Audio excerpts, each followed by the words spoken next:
بله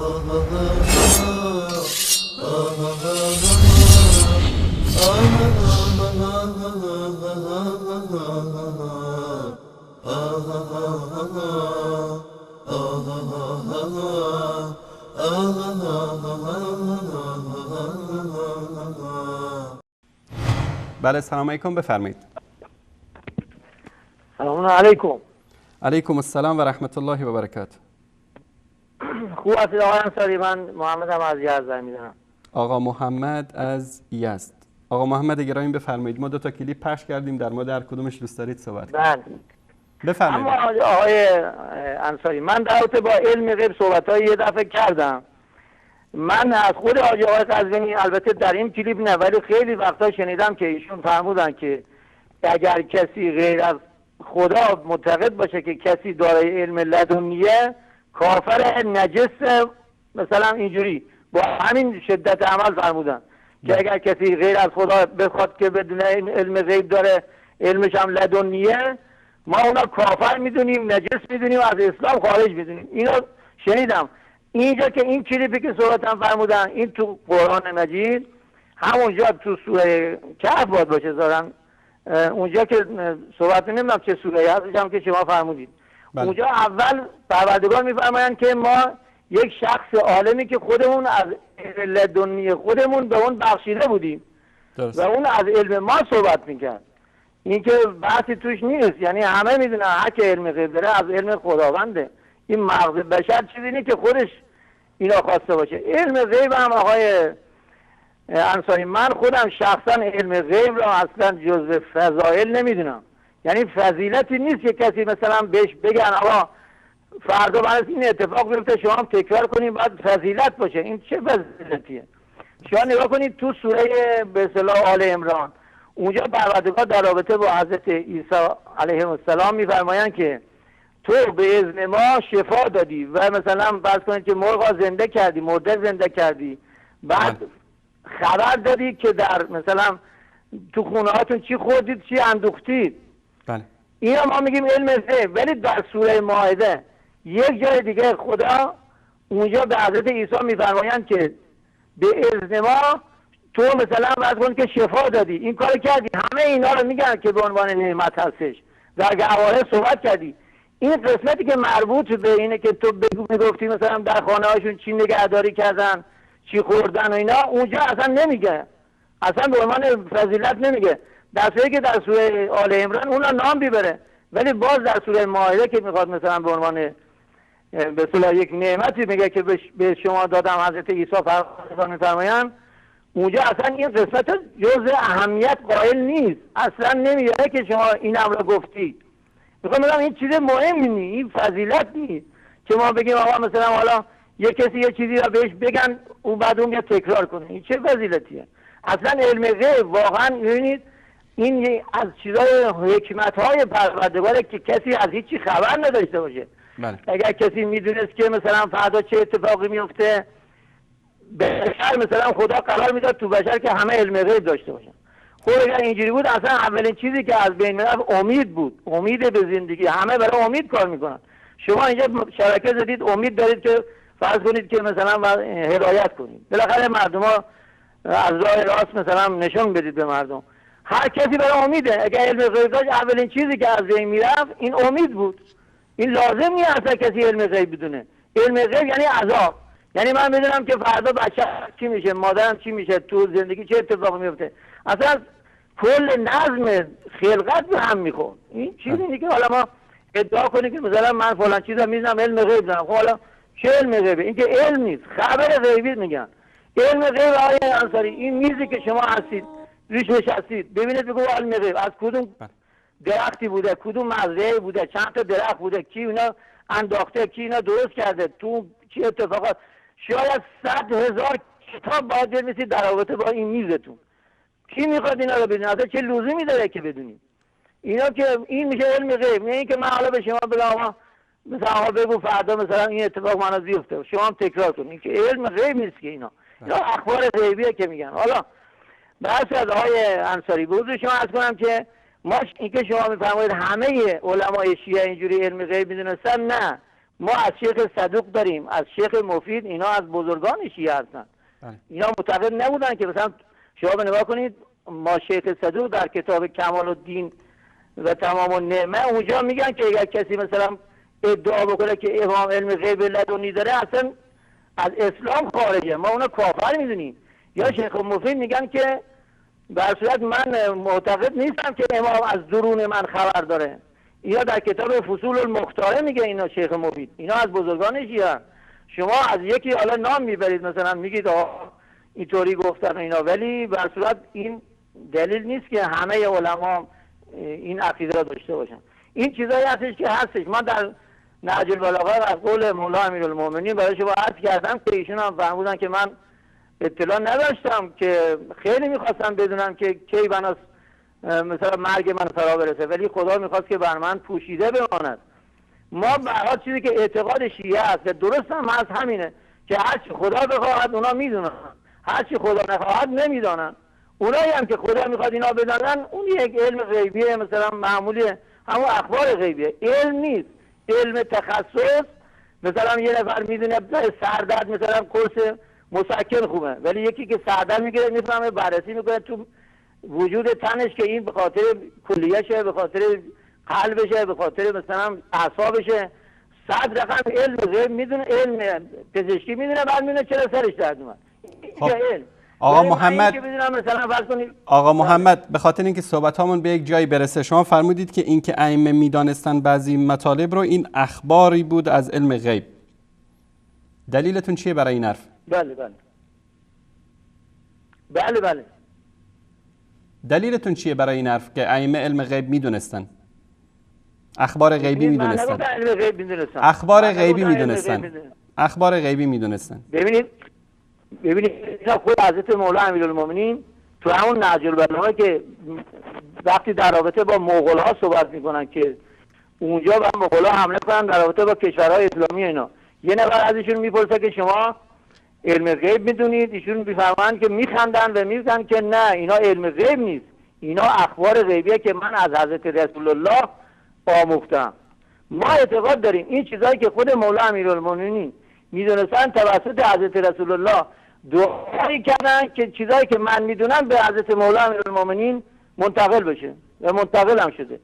و خود مولا امیرالمومنین هم فرمودن که به هر حال چیزایی که ایشون میدونستن منم میدونم.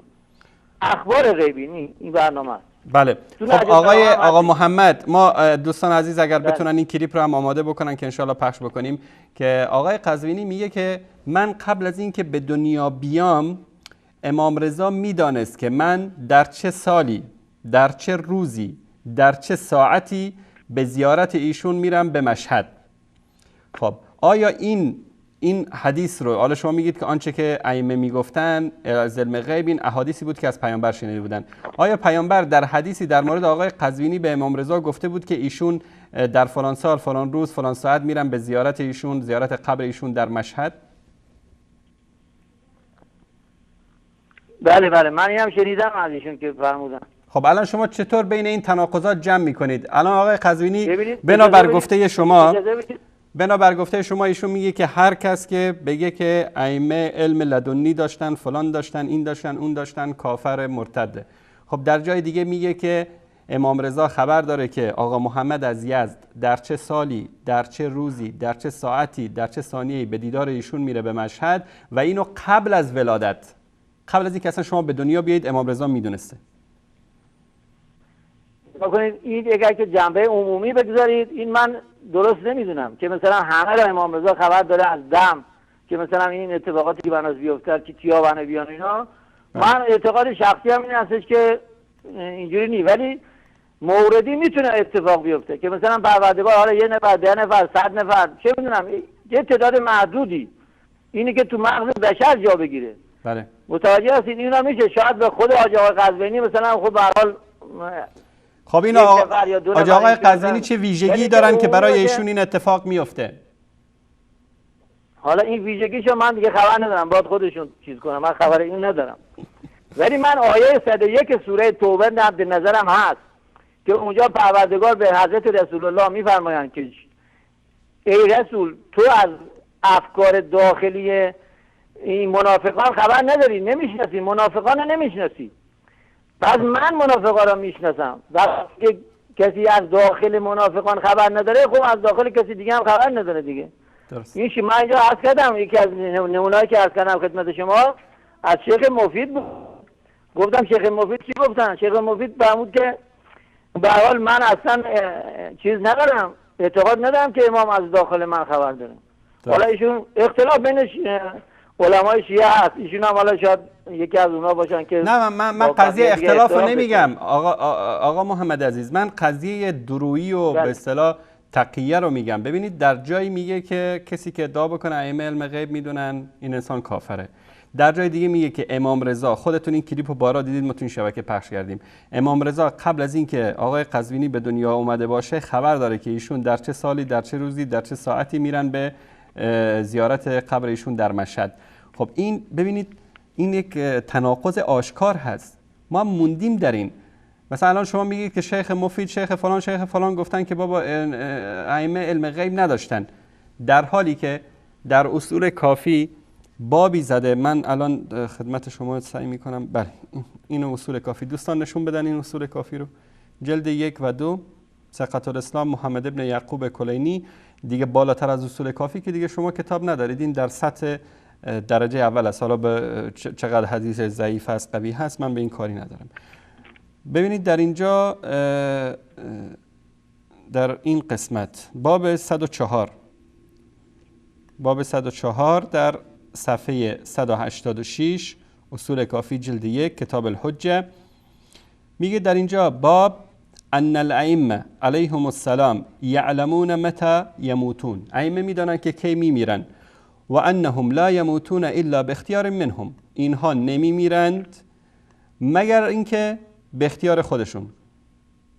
بعد از ابو عبدالله علیه السلام امام محمد باقر روایت شده که ای امام لا یعلم ما یصیبه و الی ما یسیر فلیس ذلك بحجة لله علی خلقی، هر امامی که علم غیب نداشته باشه که کی چی میشه کجا میره، پس این حجت خدا در روی زمین نیست.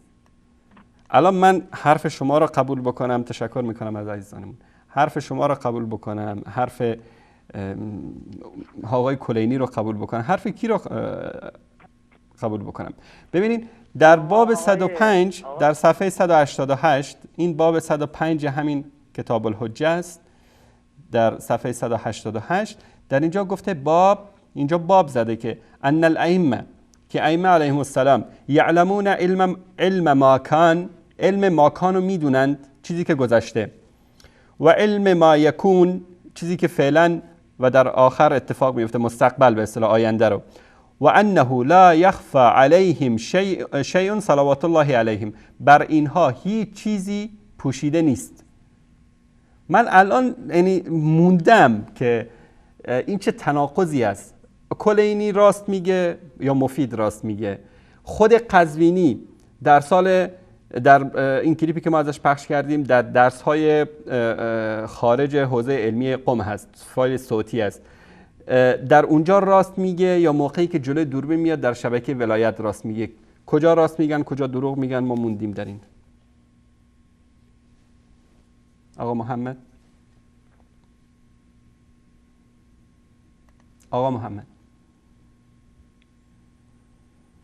بله، خب من تشکر میکنم مثل اینکه تماسشون قطع شده. ببینید عزیزان بیننده، آنچه که ایشون فرمودن که علم غیب پیامبران، ببینید پیامبران چیزی به اسم علم غیب ندارند. این مشکلی هست که ما هی سعی میکنیم بفهمانیم آخوندها رو، منتها نمیفهمند. پیامبران چیزی به اسم علم غیب ندارند. پیامبران از طرف الله سبحانه و تعالی با عنوان پیامبر انتخاب شدن، با وحی ارتباط دارن. الله سبحانه و تعالی بعضی از امور غیبی رو توسط وحی به پیامبران اطلاع میده.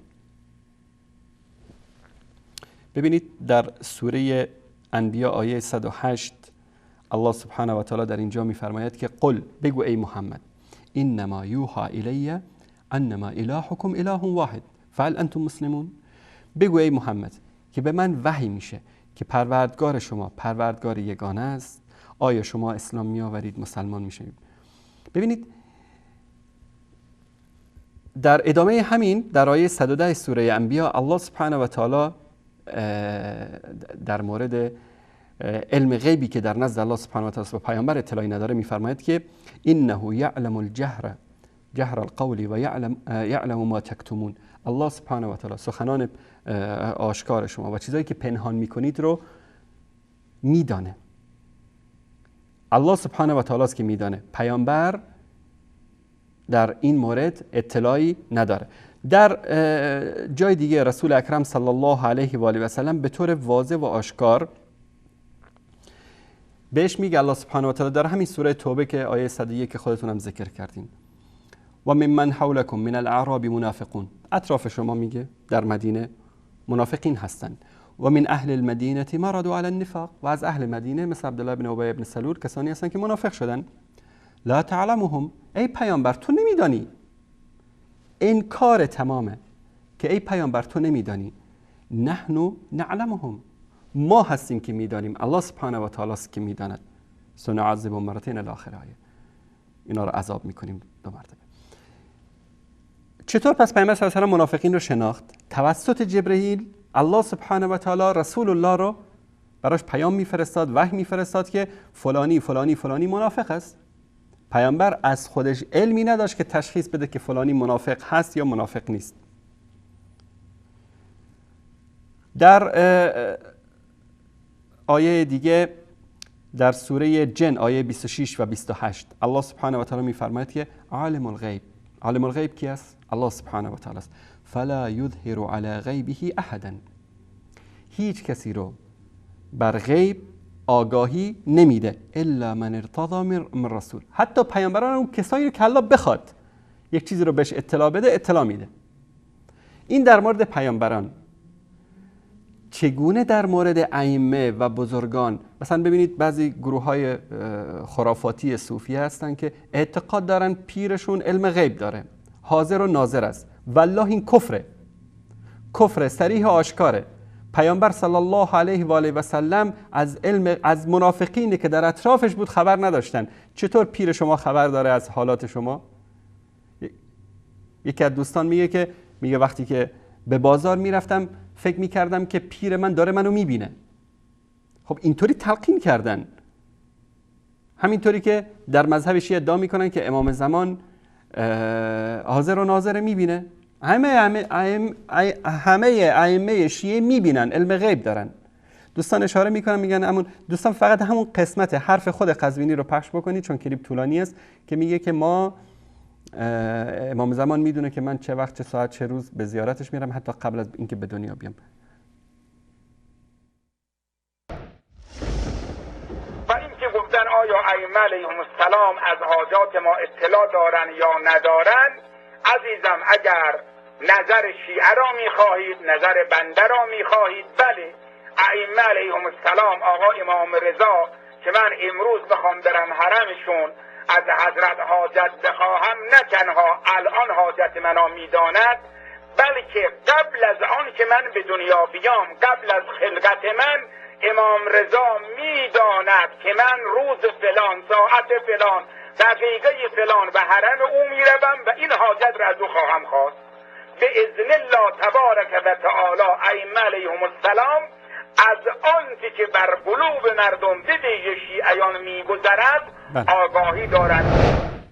تشکر دوستان. خب این الان ببینید نفاق آشکاره. این انسان یک منافق به تمام معنا، در دروس خارجش در حوزه علمی این حرفو میزنه، وقتی میاد رو صفحه تلویزیون میگه که بله هر کس ادعا بکنه که ائمه علم غیب داشتن کافره. البته اینو آقای محمد از یزد فرمودن. خب این نفاقه. ما مشکلمون با این آخوندا همینه. اذا لقى الذين آمنوا قالوا آمنا، وقتی با مؤمنین رو ما اصلا با شما مشکلی نداریم، شما برادران ما هستید، عزیزان ما هستید. در اون مجالسشون مثلا این آخوند نشون دادیم که به امام ابو حنیفه رحمت الله علیه لعن و نفرین میکنه.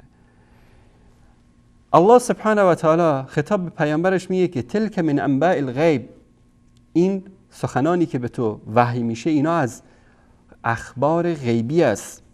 نوحیها الیک، ما وحی میکنیم اینو به تو. ما کنت تعلمها، تو نمیدونستی این چیزا رو. انت ولا قومك من قبل، تو و قوم تو قبل از این نمیدونستی این چیزا رو.